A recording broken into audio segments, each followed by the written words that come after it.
Assalamualaikum warahmatullahi wabarakatuh. Waalaikumsalam warahmatullahi wabarakatuh. Bismillahirrahmanirrahim. Alhamdulillahirabbil alamin. Wassalatu wassalamu ala syamsil mursalin wa qamaran nabiyyin wasidratil muntahal arifin Sayyidina Muhammadin Sallallahu alaihi wasallam wa ala alihi wa sahbihi ajma'in, amma ba'd. Ila hadrati sultan awliya fi hadha zaman Muhammad Abu Bakar Al-Fatihah.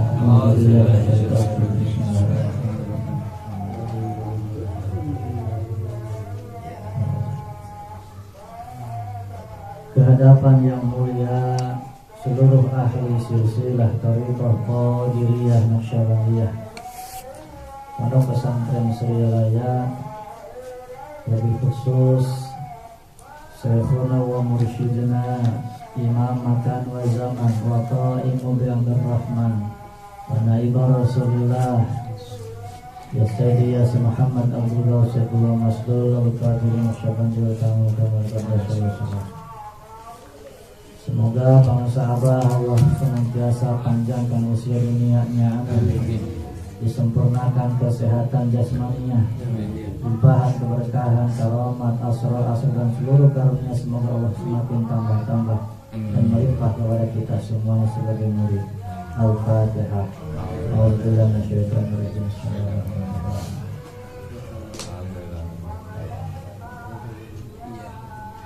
Al-Mukarramun wal Muhtaramun, kepada para kesepuhan khataman dan manaqib, kepada para guru, kepada para muballighah, ikhwan wal akhwat, qari ahda-ahdaiyah, ikhwan wal akhwat, tua muda, yang jauhnya, yang dekatnya, yang sama-sama hadir di Madrasah Istiqomah 1, yang sangat saya hormati dan yang Allah muliakan.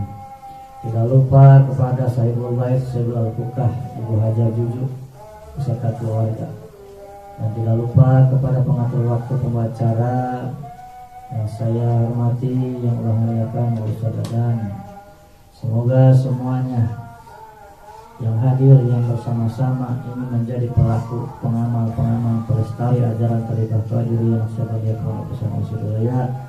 Seluruh amal-amalannya yang sudah, sedang dan akan dilakukan, semuanya diberkahi Allah dan ahli periman Allah Subhanahu wa ta'ala. Amin ya Allah ya rabbal alamin. Ibu bapak jamaah rahimahullah, menginjak masih di bulan Rajab, bulan ini adalah disebut bulan dalam rangka maulidnya sholat ya.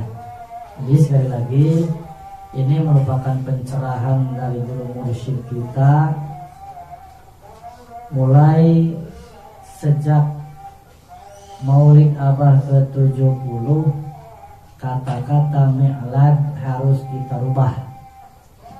Karena kalau mengatakan mi'lad itu isim alat, kalau maulid menunjuk kepada isim zaman atau isim makan. Jadi kalau saya mengatakan kepada Bapak Firdaus, mikladnya Bapak Firdaus yang ke-38, itu sama dengan menyebut miklad itu adalah alat melahirkan Bapak Firdaus. Nah, jadi kesananya jadi salah penafsiran nantinya ya. Ini guru agung kita sudah meluruskan. Jadi kepada setiap murid, mulai hari ini saya ingatkan kembali, kalau ada sahabat hadir taulan atau siapapun kenalan kita, ketika kita ingin menyampaikan doa dikarenakan sahabat kita, dalam hal ini mungkin bahasa umumnya ulang tahun, maka sampaikanlah selamat maulid, jangan selamat mi'lad ya. Ini adalah pelurusan dari guru kita, karena memang guru agung sebagai musyaddid, guru agung itu sebagai pelurus, meluruskan hal-hal yang dikatakan agak kurang pas. Ya, karena beliau seorang alim. Jadi seorang mursyid itu adalah seorang alim billah. Ya, catat. Di samping beliau adalah seorang al-basyir, seorang basyir. Basir itu adalah pandangan batinnya yang sudah terbuka. Artinya tidak ada satu dimensi pun, baik ruang dan waktu, yang menghalangi beliau pandangannya kepada setiap muridnya. Dan sebenarnya saya suka merasa malu, Pak. Suka merasa malu karena secara tidak sadar kita dipantau oleh guru kita. Ketika kita melakukan hal-hal yang dikatakan kurang pas, sebenarnya secara hati kecil, hati nurut gitu. Karena kita harus menanamkan keyakinan setiap syekh mursyid itu adalah seorang basyir yang pandangannya sudah terbuka. Di samping itu beliau adalah seorang alim billah. Apa bedanya? Kalau seorang alim billah, pasti beliau adalah seorang alim bi amrillah dan alim bi ulumillah. Pasti itu. Tetapi seorang yang alim bi ulumillah belum tentu alim billah. Apalagi seseorang yang alim bi amrillah belum tentu alim bi ulumillah, apalagi alim billah. Sudah paham tentang penjelasan ini? Seperti saya sudah menyampaikan. Bu, sudah memahami tentang istilah seperti ini? Belum? Oh, belum dijelaskan. Baik, kita mengkol dulu aja ya ke sini. Sebenarnya bukan ini, nanti mudah-mudahan sampai nanti karena waktunya sampai jam 10 sudah beres. Mudah-mudahan sampai kepada inti materi. Tapi kata petunjuknya harus belok dulu saja. Bahasana sudah makumaha ngaguyurna we gitu ya. Nah, seorang mursyid adalah seorang alim billah. Karena beliau sudah pasti ketika dikatakan alim billah, maka beliau adalah pasti alim bi ulumillah dan alim bi amrillah. Alim bi amrillah maksudnya adalah beliau mengerti tentang perintah-perintah Allah. Tetapi kadangkala rasa takutnya kepada Allah itu belum ada. Karena tidak alim billah. Kadang-kadang tidak tahu ilmunya juga, karena belum tentu alim bi ulumillah. Paham? Saya ulangi, masih bingung kelihatannya nih. Seorang yang alim bi amrillah, dia itu adalah seorang pelaksana perintah Allah. Dalam hal ini ibadah tentunya. Tetapi seorang yang alim bi amrillah belum tentu dia alim billah dan alim bi ulumillah. Perlu bukti? Boleh saya buktikan.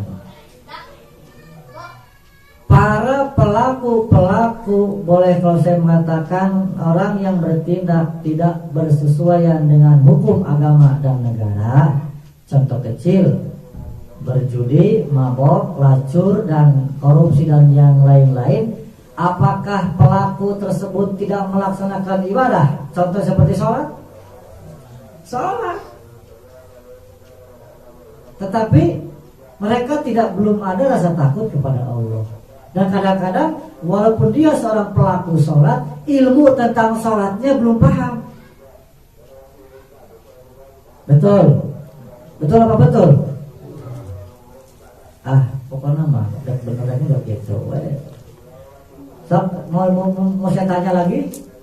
Ditanya, Cade, apakah Cade memahami tentang bab sholat?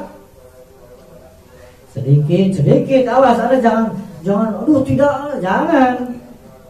Tawadhu itu bagus, tetapi kalau tawadhunya kebablasan, Anda jadi kufur nikmat. Jangan berkecil hati ya, Cik Ade ya. Jangan. Ketika ditanya, Cik Ade, apakah Cik Ade paham tentang ilmu tentang sholat? Alhamdulillah, sudah paham sedikit, tetapi masih banyak yang belum saya pahami. Itu. Ya. Jadi kalau Anda tanya, senang, Anda bagaimana? Aduh, punten, saya tidak tahu apa-apa. Jangan. Anda saya tahu niatnya tawadhu. Tetapi kalau tawadhunya kebablasan, jadi kufur nikmat. Anda sedikit sudah punya ilmu, ya, terbukti Anda tidak salah pakai baju dan sarung. Berarti Anda punya ilmu. Terbukti Anda mau menutup aurat ketika ibadah. Berarti Anda punya ilmu, ya. Jadi pahami tentang ini. Jadi tawadhu memang bagus. Tetapi lantas kalau tawadhunya kebablasan, Anda bisa jadi kufur nikmat. Nah, tadi yang saya sampaikan ketika tanya, apakah Anda memahami tentang ilmu sholat? Alhamdulillah saya pahami. Tetapi baru sedikit, masih banyak ilmu-ilmu tentang sholat yang belum saya pahami. Begitu, ya. Jadi seseorang yang alim bi amrillah kadang-kadang belum tentu alim bi ulumillah, bahkan lebih jauh alim billah. Seseorang yang alim bi ulumillah, terkadang dia tidak alim bi amrillah, bahkan lebih jauh lagi tidak alim billah. Apa alim bi ulumillah? Memahami tentang ilmu-ilmu Allah, tetapi kadang prakteknya jauh-jauh. Dan lebih jauh lagi, tidak ada rasa takut kepada Allah, padahal ilmunya tahu. Tuh. Ya, kita sedang belajar ya Pak ya. Kita sedang belajar menata rohani kita, menata kehidupan kita. Karena memoles kehidupan itu Bapak tidak semudah seperti memoles wajah, Pak Dani. Tahu memoles wajah? Make up. Coba, maaf, wajah yang seperti saya ini, ya, yang kulitnya korodok, tahu korodok? Tidak halus korodok teh, renjul. Ini kalau di make up pakai make up artis, tampil di depan layar, wah heran. Maka jangan kabita oleh make up artis, artis semuanya mulus. Eta teh make up, eta mah dibuka make up belum tentu mulus. Ini contohnya inilah korodok. Wajah ini mudah untuk dipoles halus, tinggal di make up saja dengan make up yang bagus. Betul. Tetapi korodoknya urusan rohani, korodok teh cacat, banyak bolong-bolongnya, banyak tidak ratanya. Urusan rohani tidak semudah memoles seperti moles wajah yang dohir. Karena untuk memoles urusan rohani diperlukan 3. 1, murabbi ruh, seorang pembimbing ruh. Contoh, jangan orang lain, saya contohnya begini. Saya walaupun jelek-jelek begini pernah ngambil pesantren walaupun sedikit. Ya, nincak-nincak pesantren atulah apal-apal judul kitab atulah minimal. Ya. Saya sudah menerima dan tahu tentang sholat awabin. Ada yang 2, ada yang 4, ada yang 6. Ya. Dulu saya ketika ngaji tahu. Tetapi sebelum memiliki murabbi ruh, pembimbing ruh, ilmu-ilmu tahu, ngan prakteknya hari-hari, tidak ada masa butuh dengan sholat awabin, tidak. Itu saya dulu seperti itu. Sholat tobat tahu, tapi pelaksanaan 1 tahun sekali. Tak lamun ingat sholat tobat. Tapi setelah kita dibimbing oleh seorang mursyid, seorang murabbi ruh, seorang pembimbing ruh, kita, dididik batin kita, ditata urusan rohani kita untuk beramaliyah, sholat awabin, sholat tobat setiap hari, bahkan tidak cukup 1 kali. Sholat awabin sudah menjadi 2 kali sehari, sholat tobat 2 kali sehari. Terus beramal, mengaplikasikan pengetahuan yang sudah ada dalam diri kita. Ini namanya alim billah. Ilmunya sudah tahu, bareng dengan prakteknya. Maka inilah yang disebut alim billah. Seorang mursyid itu seorang alim billah. Beliau paham ilmunya, bahkan lebih rata-rata di atas para ulama seorang syekh mursyid itu. Bahkan beliau juga sebagai khadim syariah dan penjaga syariah. Bukan hanya sebagai pelaksana, pelayan, tetapi beliau adalah penjaga syariah. Terbukti walaupun kita dalam ranah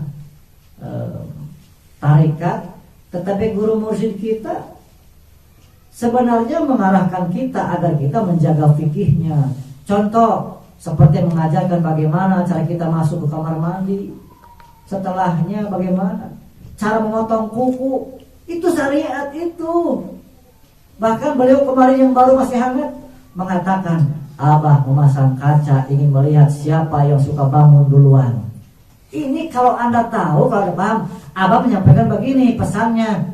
Ini kepada saya mau menyampaikan begini, ya melalui, walaupun beliau tidak langsung begini, tapi saya mau nangkep. Nih murid dengerin nih. Kalau lo belajar tarekat saja, tidak mau memperbaiki fikihnya, lo jilid nanti. Itu teh nyindir ke Abah teh kepada kita. Abah masang cermin di depan mihrab pengibaran. Udah cerminnya 6 juta harganya gitu. Abah ingin tahu, siapa tahu yang suka ngeduluin imam teh siapa. Eta sok mihlang imam tah. Maka di dalam fikih diatur ada pekerjaan yang diharamkan, ada yang makruh, ada yang dikatakan sunat. Pekerjaan yang diharamkan membarengi imam ketika takbiratul ihram, itu haram hukumnya. Imam bareng Allah, jangan. Imam itu harus sempurna dulu, Allahu Akbar, baru kita Allahu Akbar. Imam sujud, imam ruku dulu, sempurna imam, baru kita ruku. Kalau Anda membarengi imam dalam pekerjaan, rukun pekerjaan, Anda berjamaahnya berkurang keutamaannya karena makruh. Imam salam, assalamualaikum, bukan nurutan assalamualaikum. Beresin dulu imam ke kiri, assalamualaikum warahmatullahi, assalamualaikum. Baru kita assalamualaikum. Aturan itu. Ya. Wah, kata siapa? Abah Anom di dalam kitab Miftahus Sudur, dan ini merupakan kaidah para sufi mengatakan, man tasawfa wa lam yatafaqah faqad tazanna, wa man tafaqah wa man lam yatasawuf faqad tafasa, wa man tajama'a bainahuma faqad tahaqqaq. Jadi man tasawfa wa lam yatafaqah, barang siapa yang mengkajinya tasawuf saja, memperdalamnya tarekat saja, meninggalkan fikihnya, maka Anda akan terjebak kepada zindik. Apa itu zindik? Zindik itu mengaku beriman tetapi tidak melaksanakan konsekuensi sebagaimana orang yang beriman. Salah satu contohnya, tidak mau diatur oleh syariat. Itu adalah virus zindik. Contoh, ketika sholat gagaro, tahu gagaro? Garuk-garuk ke sholat. Ketika diingatkan, Kang, kenapa Anda sholat kok garuk-garuk? Ya misalnya, tapi jangan kalau di sebelah mah. Misalnya Pak Firdaus baru datang ke sini, melihat sholat sunat saya gagaro wae. Begini gagaro ke sholatnya. Gak lama begini lagi. Oleh Bapak Firdaus diingatkan, Mang Lukman, kenapa sholat Mang Lukman saya lihat gagaro wae? Saya menjawab, yang penting mah hati saja Pak Firdaus, itu mau usah luar, gak usah dipikirin. Saya kalau berkata seperti itu, saya orang zindik, tidak mau diatur syariat. Mursyid itu pelaku syariat, Pak. Makanya beliau menyindir, siapa tahu ada yang suka mendahului bangunnya imam. Nyindir ada mesti paham. Jadi yang terbaik adalah sempurnakan dulu pekerjaan rukun seorang imam, siapapun, apalagi guru kita. Ketika sudah sempurna, baru kita ikuti. Nah, itu benar berjamaahnya. Nah, ada yang mengikuti pekerjaan imam hukumnya sunnah. Apa itu? Membaca bareng bersama imam. Waladhdallin. Amin. Bareng-bareng sunnah. Ya. Jadi untuk pekerjaan rukun, sempurnakan dulu pekerjaan imam, baru kita ikut. Jangan bareng, itu makruh, mengurangi keutamaan, mengurangi kesempurnaan ibadah berjamaah.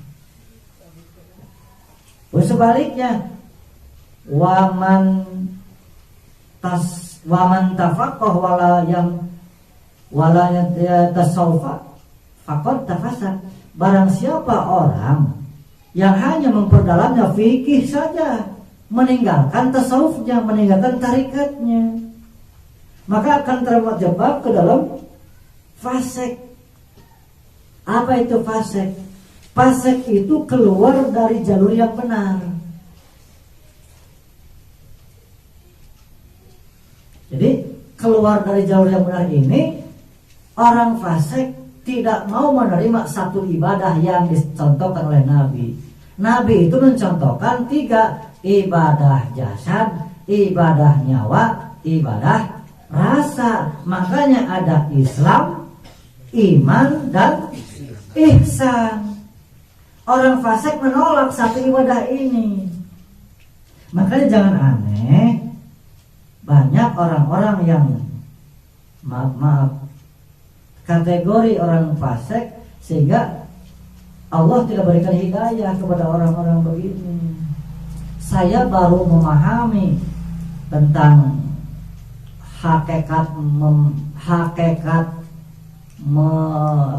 menjawab panggilan azan itu setelah saya bertemu Abah Aos. Saya taunya dulu taunya kalau ada orang yang azan itu harus dijawab. Taunya menjawab ada itu Allahu Akbar, Allahu Akbar, Allahu Akbar, hayya 'alas shalah, la haula. Taunya itu. Kata Abah begini, kalau hanya menjawab itu saja, tetapi kita tidak buru-buru datang untuk melaksanakan sholat, eta mah lain ngajawab adan, tapi ngalelewe nu adan. Ini yang menjadi sulit berkah ini di sini, Pak. Maaf, di kampus-kampus ngajar we ke mahasiswa yang diajarkan ilmu agama, tetapi ketika ada azan, kata dosen berhenti dulu. Allahu Akbar, Allahu Akbar, Allahu Akbar, sampai beres. La ilaha illallah. Jawab, la ilaha illallah. Lanjutin lagi ngajarnya, tahu kieu ngalelewe adan ngaranna, lain ngajawab panggilan azan. Harus ada keberanian Anda seorang mahasiswa atau seorang pekerja ketika diajak meeting, masuk duhur. Kalau sudah dengar adan, maaf interupsi, saya mau sholat dulu. Tinggal meeting belakangan. Apalagi meeting orang sedang mengajarkan ilmu saja harus ditinggal. Itu pendidikan guru mursyid kepada kita mengatakan demikian. Ya. Disebut hakikat menjawab adzan itu adalah ketika ada yang adzan, buru-buru orang sholat. Amin. Mudah-mudahan berkah. Ya. Ini yang tidak saya dapatkan dulu ketika ngaji, tidak dapat. Tahunya menjawab adzan sebatas itu, Pak Budi, Pak Guru. Pak Guru nanti kalau sholat sunat sambil duduk aja ya. Karena kalau sholat sunatnya saya mah rada ekspres gitu ya. Jadi untuk daripada ngejar gerakan yang nantinya bisa berdampak yang kurang baik, mendingan Bapak mah duduk aja. Terus tidak apa-apa ya sholat sunatnya. Tadi dari dia maghrib sampai beres duduk aja nggak apa-apa. Daripada ngejar sholat sambil berdiri, nanti ribu sendiri, udah aja. Jadi begitu Pak, luar biasanya saya mendapatkan, kalau boleh saya katakan, makanya saya suka menangis menyebut para guru agung Pak. Kalau ingat guru agung, para sahabat Allah, Syekh Mursyid saya, beliau betul Syekh Mursyid. Karena apa? Irsada yarsyudu. Beliau membimbing kita, bukan hanya ilmu amal, beliau juga membimbing ruh kita, sehingga ruh kita sampai terlahir kesadaran akan hakikat perintah-perintah Allah. Maka saya suka menangis karena apa? Orang yang kita tawasuli ketemu langsung. Beliau adalah refleksi dari Rasulullah dulu di masa ketika Rasul masih ada. Rasulullah, mohon maaf nih, saya sudah beberapa kali mendengar riwayat ini. Di zaman Rasulullah, Bilal bin Rabah, beliau adalah seorang yang memiliki suara yang sangat merdu. Makanya dijadikan oleh Rasulullah seorang muadzin. Ketika Bilal azan, Rasulullah ada di depan Bilal, sudah duduk di atas sajadah. Maka ketika Rasul wafat, di zaman kekhalifahan Abu Bakar memerintahkan, "Ya Bilal, kenapa engkau berhenti azan?" "Aku dulu azan karena melihat Rasulullah ada di depan saya." Jadi contoh dari Rasulullah, Rasul itu ketika azan sudah duduk di sajadah. Saya belum mendapatkan pendidikan ini kecuali setelah bertemu Syekh Mursyid Pangersa Abah Aus. Beliau istiqomah, setiap azan sudah duduk di atas sajadah. Maka bila ketika Rasulullah sudah meninggal, naslah, rek nuturkeun saha, kitu we ngawewe ceurik. Tidak mau azan lagi, kecuali ketika Said Hasan dan Husain setelah menginjak remaja, yang memerintahkan Said Hasan, "Paman, mohonlah adzan untuk kami." Maka Bilal mengatakan, "Aku melihat moyang kamu, aku melihat jiwa Rasulullah di dalam kamu, maka aku akan mau adzan." Maka ketika adzan lagi, serentak kota Madinah gempar, seperti merasakan kehadiran Rasulullah karena Bilal mulai adzan lagi. Itu sejak lama, kekhalifahan yang sangat lama. Karena Bilal ketika ditanya, "Kenapa kau berhenti azan?" "Saya azan untuk Rasulullah, saya azan melihat Rasulullah di depan saya." Itu pendidikan Syekh Mursyid kepada kita. Apalagi kita misalnya sebagai tokoh atau mu'alim, rasanya malu ya. Saya malu merasa kalau azan kalah sama santrinya. Maka suka sindiran oleh ajangan jujun. Santrinya sudah beres sholat sunat, kiai na datang, punten. Komat. Kiai na itu sholat sunat, menyuruh komat, ke santri. Ini banyak yang terjadi seperti itu, banyak. Ya. Jadi betul saya merasakan murabbi ruh memang diperlukan. Murabbi ruh adalah seorang Syekh Mursyid. Alhamdulillah kita sudah punya Syekh Mursyid yang hidup. Saya merasakan begitu Pak Guru. Saya dulu tahu sholat awabin, sudah tahu sholat taubat tahu, tapi untuk pelaksanaan istiqomah setiap hari belum. Karena apa? Belum merasa butuh terhadap ibadah itu, belum merasa butuh terhadap sholat taubat, belum merasa butuh terhadap sholat awabin. Apalagi sholat-sholat yang dikatakan berat yang dilakukan malam hari. Inilah dikir masih semau-maunya, sakarap-karapnya dewe, opo jare ku bangke we. baru saya setelah bertemu Syekh Mursyid betul bahwa zikir dengan sholat hukumnya sama, wajib hukumnya sarua. Sholat datang dari Al-Quran, dari Quran. Zikir, kenapa kalau sholat dikatakan wajib, zikir dikatakan sunat? Ayo, sebelah mana nak sunatnya? Sama datangnya. Fa'idha qadaitum fadhkurullah, bahkan ya ayyuhalladzina amanu dzkuru dzikran katsira. Banyak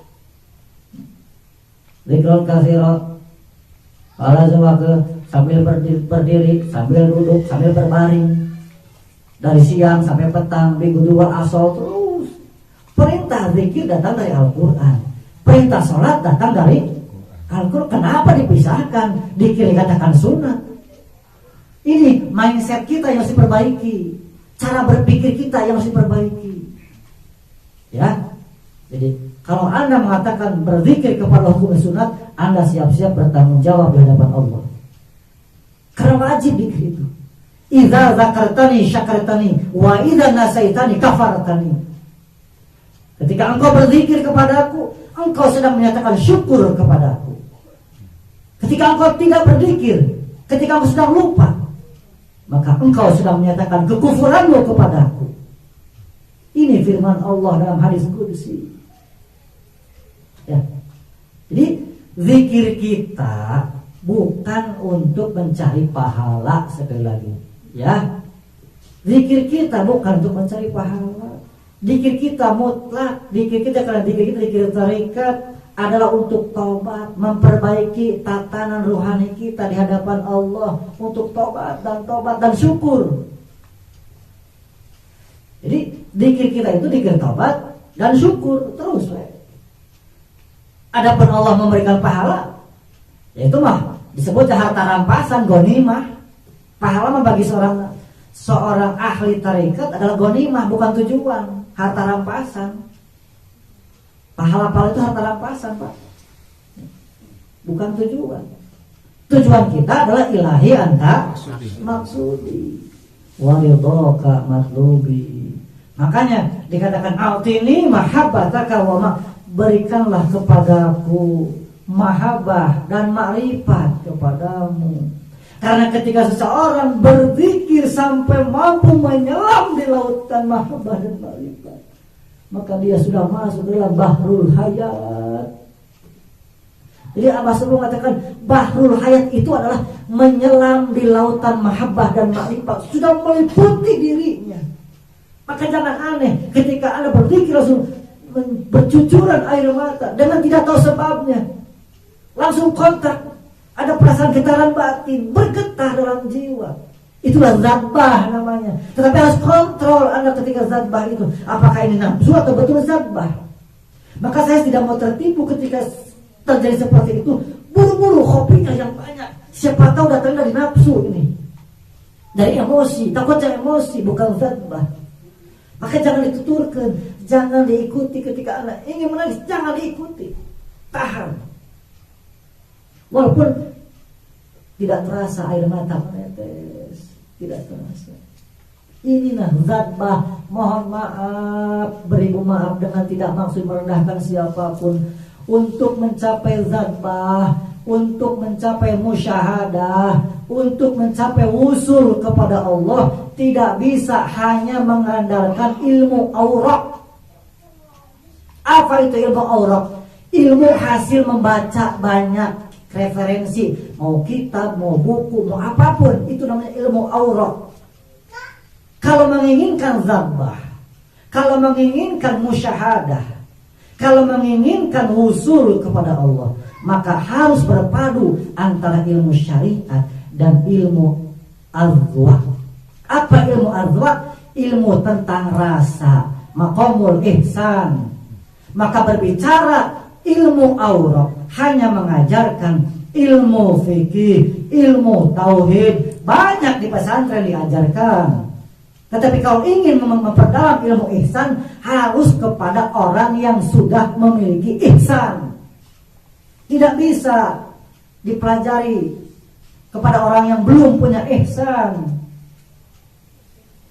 Makanya Syekh Mursyid ini punya tugas membimbing irsyad, mengirsyad para murid agar terjadi kesadaran rohani terhadap Allah Subhanahu wa ta'ala. Ini yang mahal. Bukan berarti tidak boleh ngaji. Bagus kalau Anda dekat dengan pesantren, cobalah kalau ada pengajian-pengajian hadiri, datangi. Saya tidak melarang. Silakan Anda menghadiri pengajian-pengajian yang mengajarkan ilmu tauhid, ilmu fikih dan ilmu-ilmu yang lain seperti tafsir Quran dan hadis, dengan catatan selama si mudaris pengajar mudaris itu, selama si pengajar ilmu itu tidak menjelek-jelekkan kaum tarikat. Silahkan. Ini sabda Imam Abdul Wahab Asy'arani di dalam Anwarul Qudsiyah. Silakan kau datangi para disebutnya apa namanya teh? Majelis ilmu. Silakan Anda datangi selama yang mengajarkan ilmu itu tidak menjelek-jelekan kaum tarikat. Tetapi kalau seorang pengajar yang sudah menjelek-jelekan kaum tarikat, mau terang-terangan atau sembunyi-sembunyi, jangan didatangi karena akan menular penyakit itu. Tidak percaya? Silakan Anda datang di pengajian Ahad yang pengajarnya seorang yang mohon maaf hanya berbasic latar belakang pendidikan kuliah, tidak ngaji pesantren. Isinya hanya membidah-bidahkan ibadah orang. Ini tidak ada dari nabinya, ini bid'ah. Gitu maka pantas murid-murid lagi gitu. Terpercaya sok ke daerah saya datang.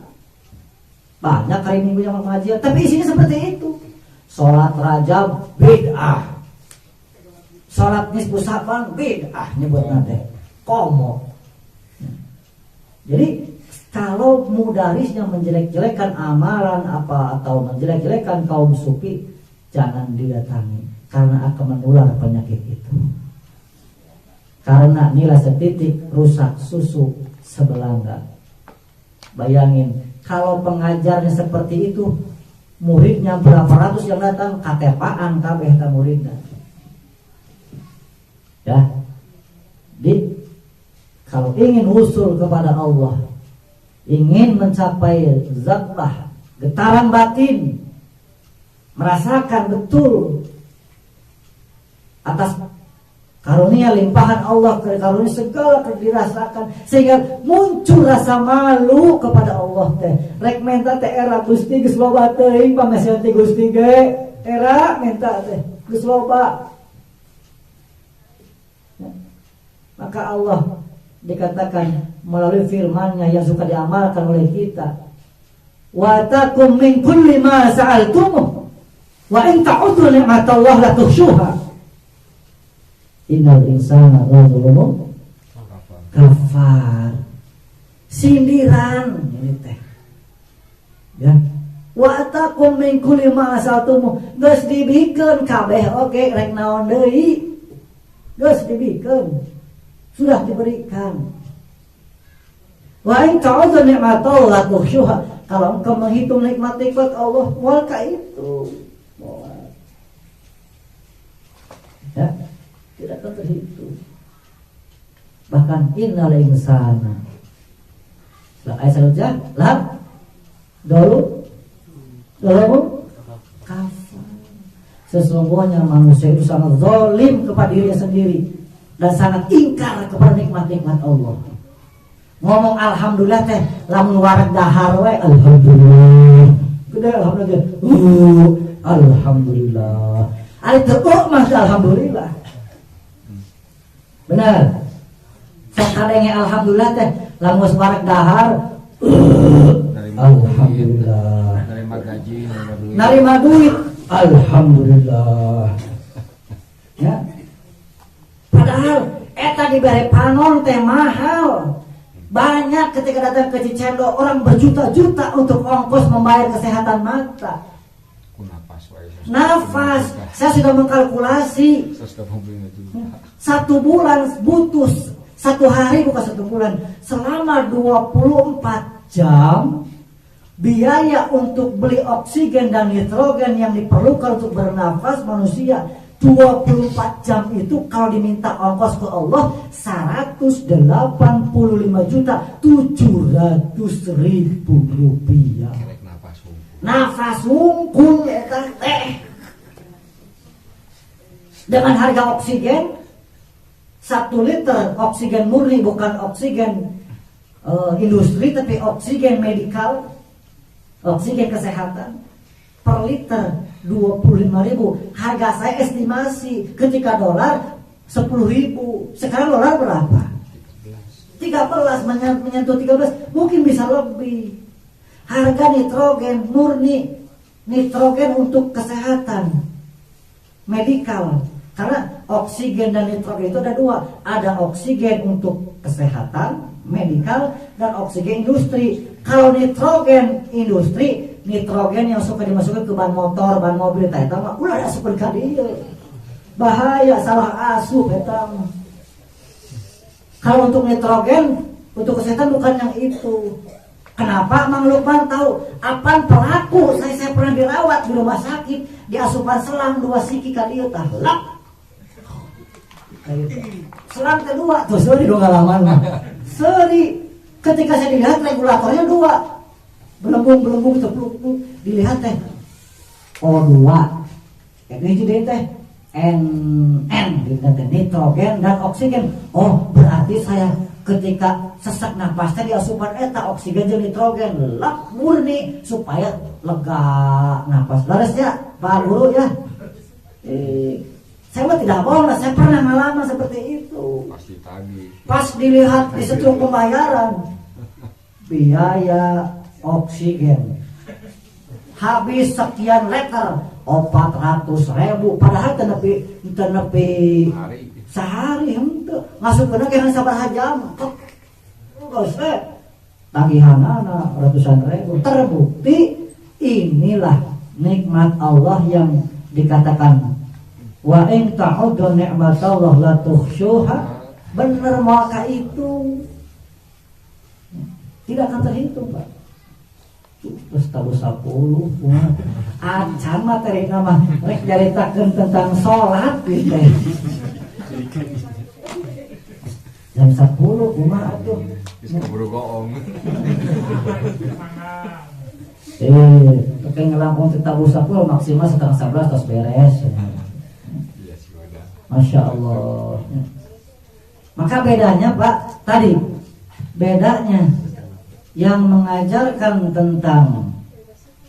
tentang ilmu secara umum, mengajarkan ilmu tentang secara umum, maka dikatakan tempatnya adalah majelis taklim. Yang mengajarnya muallim, yang belajarnya muta'allim.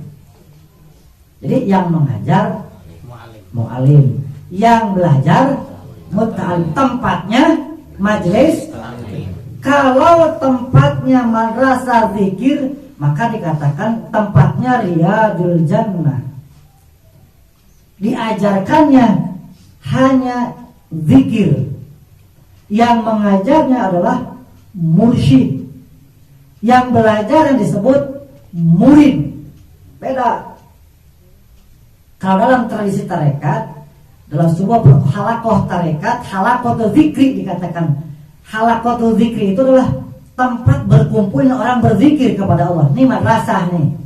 Ini halakoh zikir namanya Bu Haji. Halakoh zikir ini tidak disebut majelis taklim, tidak, tetapi Riyadul Jannah.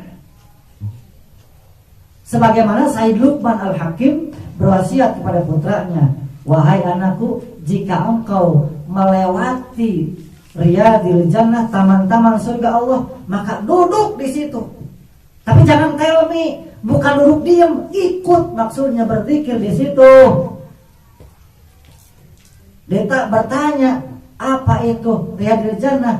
Said Luqman mengatakan halaqatul zikri. Itulah halaqah zikir, tempat berkumpulnya orang-orang berzikir kepada Allah. Maka ini disebut Riyadul Jannah. Orang yang mengajarkan tentang zikir disebut mursyid. Yang belajar zikir murid namanya. Gitu. Beda. Ya.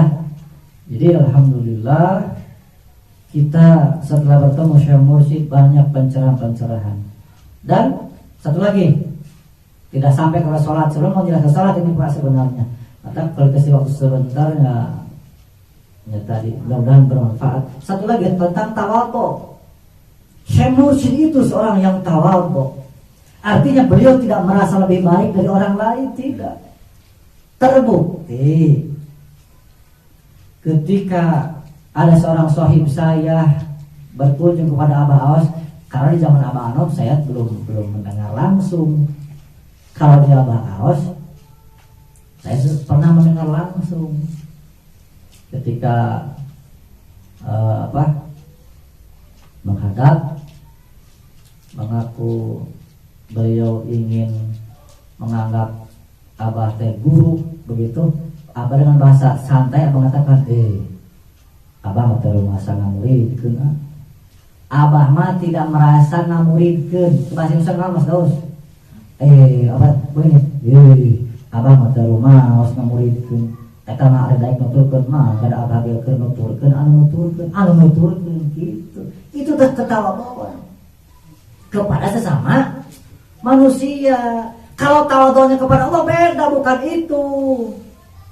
Tawadhunya kepada Allah sigap terhadap panggilan. Contoh Syekh Mursyid selalu ketika sebelum sholat sudah dijemput, itu tanda ketawadhuan kepada Allah.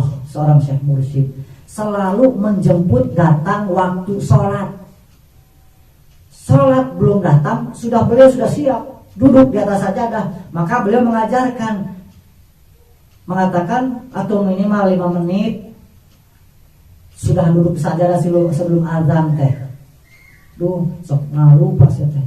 Saya malu kadang-kadang. Guru mursyid mah salat subuh 4:30, jam 4 sudah standby di sajadah. Ya, ketika muadzin menyampaikan tarhim, ya arhamar rahimin irhamna ya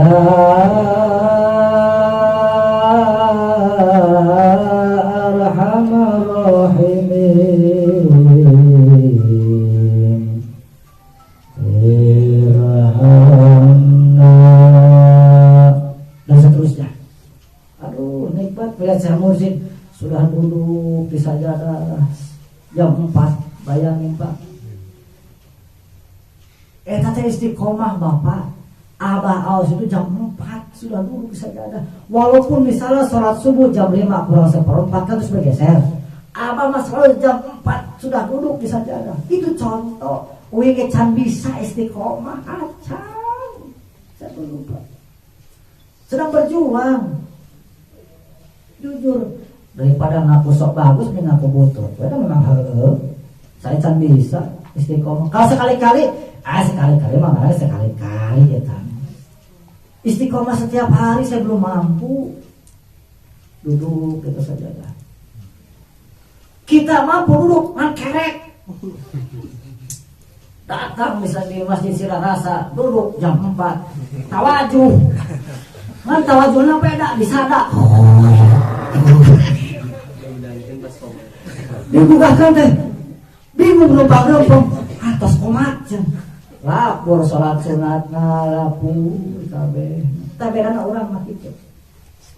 Ya. Maka saya mensiasati kalau setiap manakib karena berupaya untuk tidak tidur.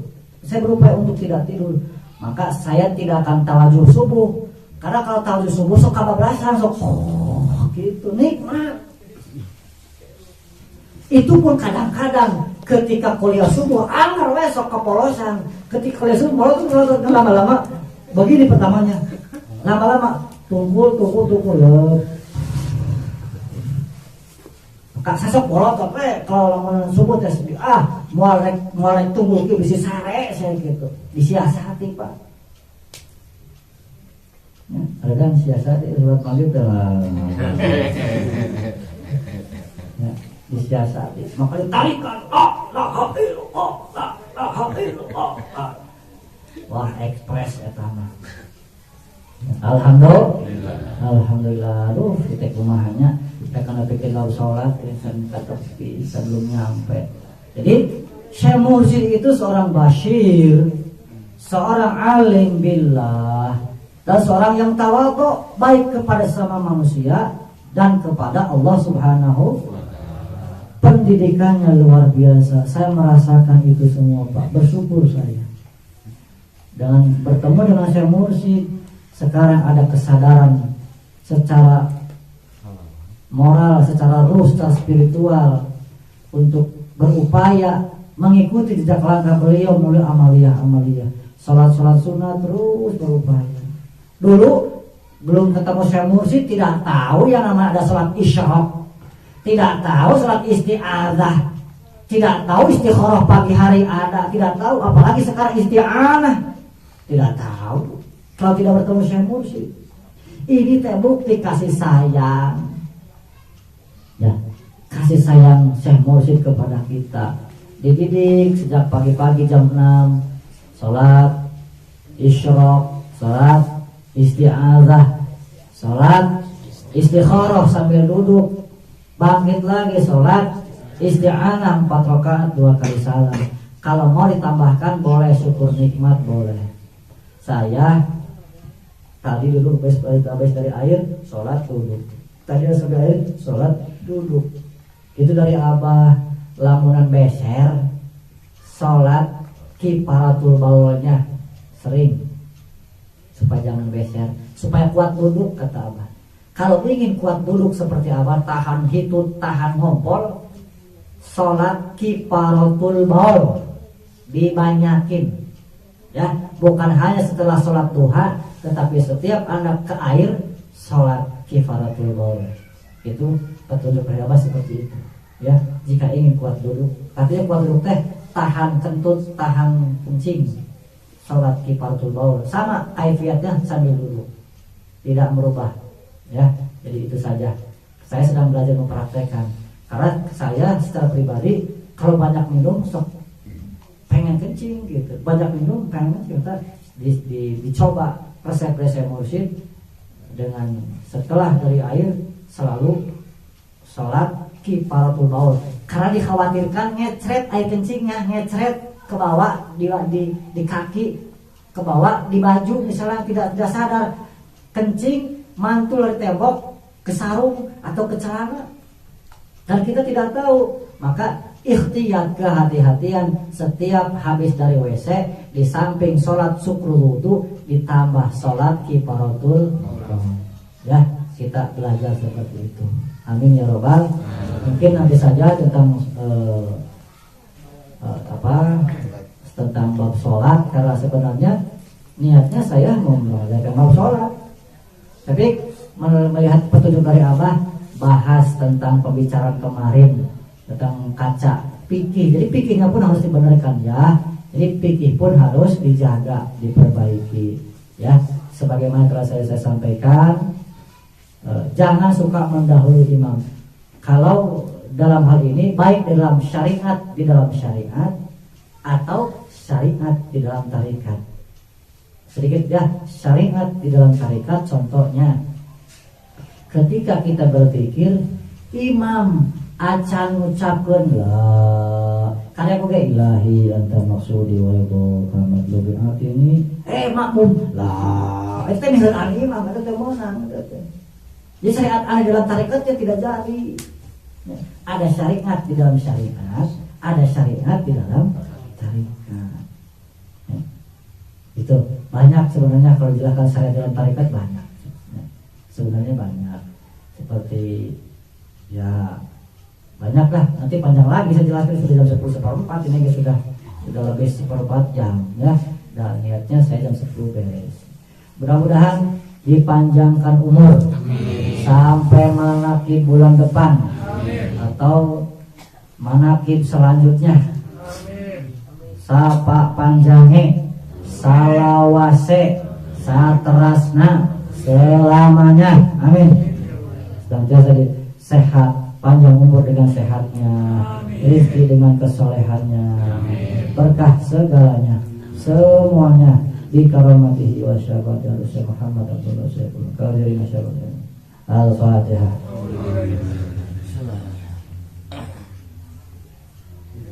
Amin ya Allah. Tadinya saya mau menyampaikan tentang sholat syariat dengan sholat hakikat, karena perintah Allah dalam Al-Quran, hafizu ala sholawat wassolatil wusta. Antara hafizu ala sholawat dan sholat wusta itu menurut dimensi tasawuf berbeda. Ya, tadinya mau jawab itu, inna sholata kanat alal mu'minina kitaban mauquta, itu indikasi sholat syariat. Kalau sholat hakikatnya, innani anna waha la ilaha illa ana fa'aqimi sholat li dzikri. Dua ya, kita bersyukur sudah mengenal, sudah dalam ranah tarekat, jadi memahami tentang dua sholat itu. Tetapi dikarenakan waktu, mungkin di lain kesempatan insya Allah dibahas tentang bagaimana sejatinya sholat itu. Karena Rasul menyampaikan as-sholatu sirul mi'raj, sholat itu adalah alat untuk maju dan naik ya. Jadi kalau mengatakan alat untuk naik, berarti harus terkolaborasi antara sholat badan dan sholat batin, sholat jirim dan sholat jisim. Kalau tidak mengenal tarekat, tidak akan paham tentang bagaimana cara sholat batin. Mudah-mudahan kita nanti pada waktunya betul-betul dianugerahkan tentang ilmu ini. Amin. Allahumma sholli ala nabiyil hashimi Muhammadin wa ala alihi wa sallim taslima. Allahumma sholli ala nabiyil hashimi Muhammadin